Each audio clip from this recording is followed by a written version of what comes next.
Olá, estudantes do nono ano. Na aula de hoje, vamos falar sobre o processo de modernização da China socialista até a abertura comercial da China, como isso vai acontecendo, como um país que teve as bases econômicas baseadas na antiga União Soviética passa a se tornar uma grande economia capitalista. Então vamos lá. Os objetivos da nossa aula: analisar e caracterizar o desenvolvimento econômico da China, desde a implantação do regime comunista até a atualidade, passando pelo surgimento das zonas econômicas especiais e, inclusive, falando da abertura comercial já mais recente. Primeira coisa, você já ouviu falar em zonas econômicas especiais?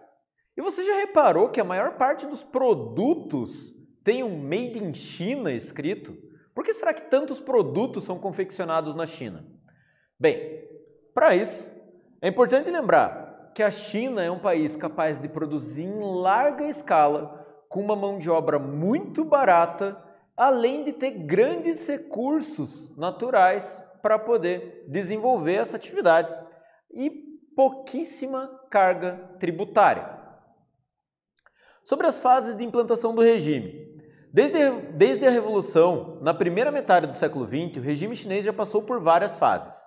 De 49 até o fim da década de 50, a China seguia exatamente o mesmo modelo soviético. Depois da morte de Joseph Stalin, dos anos 60 até 66, mais ou menos, nós temos ali um rompimento com a antiga União Soviética e a China passa a se isolar do mundo. O país viveu nesse momento um grande isolamento internacional, vivendo com o que eles tinham lá dentro. E isso é a fórmula para a catástrofe, para o desastre. Em 1966, até a morte de Mao Tse-tung, que acontece 10 anos depois, a China passa por um período de revolução, uma re-revolução implantada pelo Mao Tse-tung para tentar criar uma ideologia forte no país e tirar qualquer aspecto comercial que o país pudesse ter. Novamente, nós vamos ter um problema bem sério para os chineses. Depois disso, a China ainda passa por várias modernizações, mas para começar, vamos falar da Revolução Cultural da China. A Revolução Cultural da China foi formalmente a grande revolução cultural proletária. Foi um movimento sociopolítico que ocorreu no país entre os anos de 1966 até 1976. O então chefe de Estado, Mao Tse-tung, tinha como objetivo preservar o comunismo chinês, acabando com qualquer elemento capitalista que ainda existia no território chinês. Basicamente, Mao Tse-tung ele queria excluir qualquer possibilidade de a China voltar a ter uma aproximação com os países imperiais, como era a Inglaterra, ou até mesmo com os Estados Unidos do pós-Segunda Guerra Mundial. Então, nesse momento, ele cria o Livro Vermelho, que era um livro de regras que a juventude maoísta acabava seguindo piamente, e eles acabavam invadindo fabriquetas, panificadoras, qualquer comércio, tomavam aquilo para o Partido Comunista Chinês e muitas vezes eles matavam as pessoas. Os resultados da Revolução foram terríveis. Ainda sobre a Revolução, com a ocupação de fábricas, fazendas pelo país, até com o fim de fortalecer essa ideia de coletivismo, a gente vai ter uma China que acaba sofrendo, na verdade, mais do que ganhando qualquer coisa. Outra situação complicada desse momento foi que os chineses passam a forçar atividades sem levar em consideração a opinião de especialistas nos assuntos. Então eles vão fazer represas para gerar energia hidrelétrica, eles vão fazer metal, mas sem de fato conversar com pessoas especialistas nesses assuntos. Isso vai gerar uma série de acidentes, como por exemplo o acidente em uma barragem que deixou milhares de mortos. A Revolução Cultural Chinesa teve seu fim com a morte de Mao Tse-tung, e só depois da morte é que o país passa por uma reforma e eles passam a abrir o comércio. Durante a década de 1980, sob o comando de Deng Xiaoping, foram implantadas as Zonas Econômicas Especiais. As Zonas Econômicas Especiais são áreas dentro do território chinês onde o comércio acaba sendo mais livre. Você pode ter comércio, não sei, muito parecido com o sistema capitalista. Eles facilitam a entrada de empresas nas zonas econômicas especiais, tiram as leis trabalhistas, atraem as indústrias estrangeiras e passam a implantar indústrias do mundo inteiro no território chinês. Por isso que a China hoje é dita como a fábrica do mundo, a grande fábrica do mundo. Em 2001, a China entrou para a Organização Mundial do Comércio, a OMC, sinalizando o desenvolvimento de uma economia competitiva de caráter tipicamente capitalista. E atualmente a China e os Estados Unidos disputam arduamente o primeiro lugar em relação a poder político e econômico. Obviamente, os Estados Unidos ainda é uma economia mais poderosa, mas se nós formos analisar os parceiros comerciais que a China tem e que os Estados Unidos têm, a China praticamente já dominou o mundo, principalmente o mundo emergente e subdesenvolvido. Vamos para uma atividade. A China rompeu com a União Soviética em 1960. É correto afirmar que o país passou a ser capitalista logo após esse período? A partir de quando a China passou a ser observada como uma potência? Usando os recursos disponíveis para a sua criatividade, faça um flyer ou filipeta anunciando a abertura econômica da China. Use a sua criatividade e agora é com vocês.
Agora que vocês tiveram tempo para responder essa atividade, vamos dar uma olhada aqui, né, como poderia ser uma sugestão de flyer ou filipeta para vocês fazerem. Ali, China capitalista, das muralhas, abertura comercial. Obviamente isso é com vocês e vai depender da criatividade de cada um.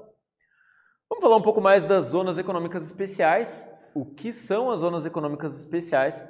Elas foram criadas durante o governo de Deng Xiaoping, que durou de 1982 até 1987, com o objetivo de atrair capital estrangeiro para a China e industrializar o país, que ainda vinha dando passos lentos em relação à industrialização. Quando a gente fala das zonas econômicas especiais, é importante tentar entender o que fez elas tão especiais assim. Visando um rápido escoamento de produção, as zonas econômicas especiais foram instaladas na faixa litorânea do país. Além disso, a grande densidade demográfica da costa leste contribuiu para a mão de obra barata e um grande mercado consumidor. Assim como no Brasil, a maior parte da população chinesa já vivia na região costeira. Fazendo esse comparativo breve com o Brasil, a maior parte da população do nosso país também vive nas proximidades com o oceano. Bem, na China não é diferente e seria mais fácil eles escoarem a produção. Então eles vão criar todo um sistema para escoar essa produção, usando rodovias, ferrovias e assim por diante. E o que faz as zonas econômicas tão especiais? Primeira coisa, mão de obra barata e abundante. A falta de leis trabalhistas vai fazer com que você consiga ter uma mão de obra muito barata na China, mais do que quase em qualquer outro lugar do mundo. Melhor acesso às matérias-primas do país.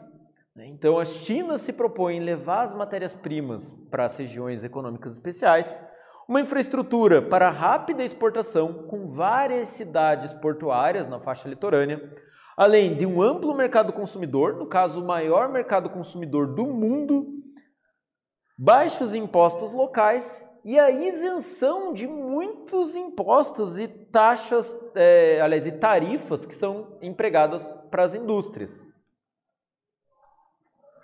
As zonas econômicas especiais, introduzidas a partir então dos anos 80, elas passam a atrair diversas empresas do mundo todo, fazendo com que essas empresas se instalem na China, onde o produto é manufaturado e de lá é exportado para o mundo todo. Uma das condições que a China impôs para atrair essas empresas dentro do território chinês, não existiria patente. Então, se o produto é patenteado dentro do território chinês, essa lei não se aplica. Por consequência, várias empresas chinesas passam a copiar produtos do resto do mundo. E a partir de 2010, começam a surgir fábricas de fato chinesas com produtos chineses. Atualmente, principalmente no ramo de tecnologia, nós vemos produtos de marcas internacionais que são confeccionados na China, competindo diretamente com produtos chineses de fato. Existem fábricas gigantescas na China, de todos os setores, principalmente tecnologia e brinquedos. Fábricas como essa, com grandes barracões a perder de vista, com pessoas executando exatamente as mesmas atividades. Sobre a expansão das estatais chinesas, com esse movimento crescente das zonas econômicas especiais, a China se mostra no mundo como uma grande potência. E essa grande potência vai querer conquistar novos aliados. Ao contrário do que muitos países fizeram, a China se aproxima de países subdesenvolvidos e emergentes, cria uma infraestrutura nesses países e levam a ideia de criar zonas econômicas especiais também nesses países.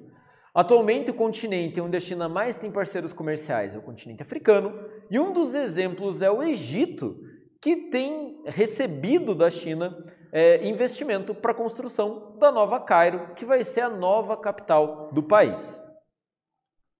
Vamos para uma atividade.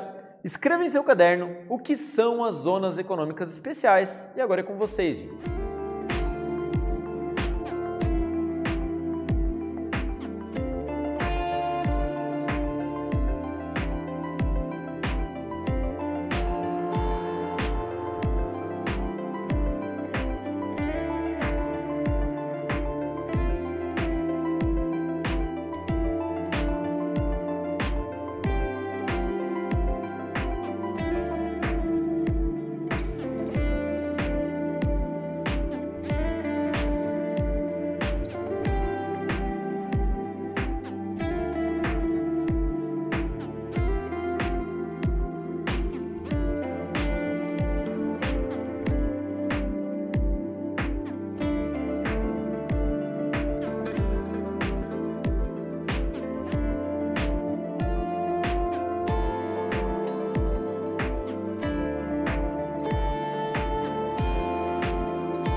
vamos ver como fica a possível resposta dessa atividade?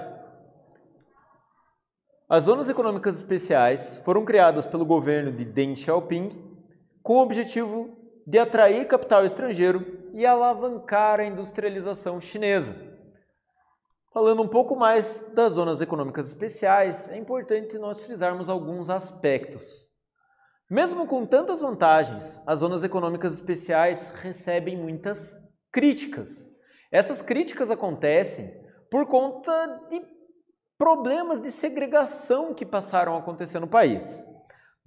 A mão de obra trabalhando arduamente em cargas muito pesadas de trabalho, com poucas leis trabalhistas, ao mesmo tempo que os lugares no interior do país acabam sendo deixados de lado, nós acabamos aumentando alguns problemas da segregação e vemos paisagens como essa no interior da China, onde pessoas ainda vivem praticamente nos mesmos moldes que viviam lá na Idade Medieval.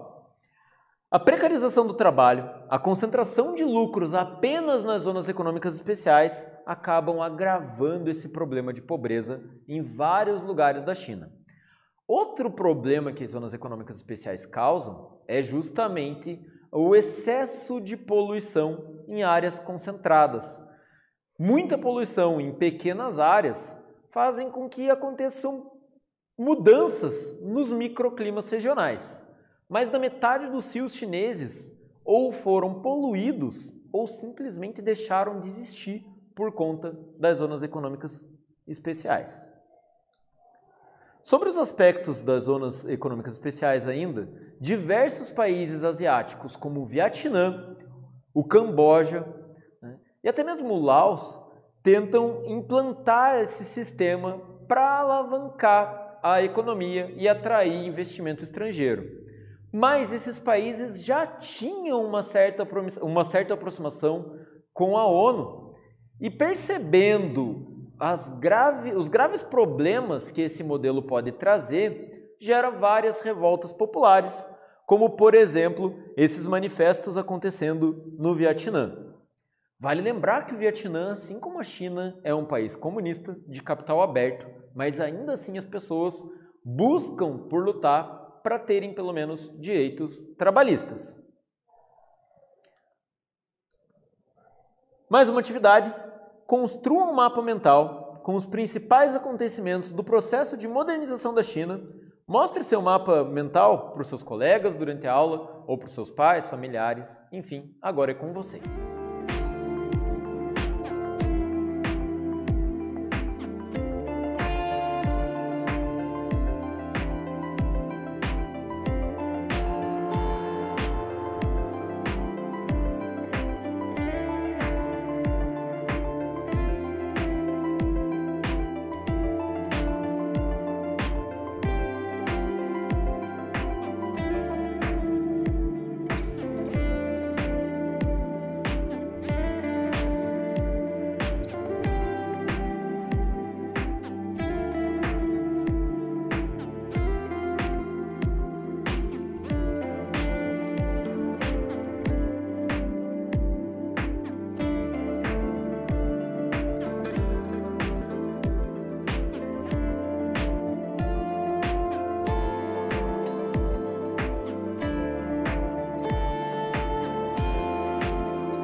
vamos ver como fica uma possível resposta?